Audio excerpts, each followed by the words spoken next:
I really don't feel that you should be co-author on this paper. I mean, I've done all the writing, so really, it's my paper. Okay, maybe I should explain to you a bit more about co-authoring and how it's determined. Okay. Well, there's several stages to producing a paper. There's the planning, there's the research, there's data collection, data analysis, interpreting the results, and then eventually the writing stage. Do you remember back at the start when we talked about your research questions together? I suggested some articles and sent you readings and data sets that I thought you may find useful. Yeah. Then we sat down, we looked over it together, and we decided on the best method for you to design your study and collect your data.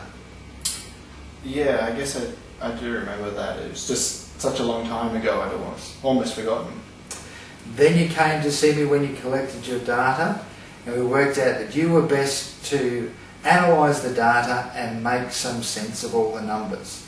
Yeah, I do remember that. I know you did the physical writing, and I understand that it's a very time-consuming task. However, it's not the only component to producing an article. It is the final stage. There are lots of steps leading to that. Do you know what I mean when I put it this way? Yeah, I guess I just got so caught up with all the writing for the last part that I sort of forgotten about everything that came before it. So do you feel clearer about the involvement we both had in producing this paper? Yeah, that's fine now.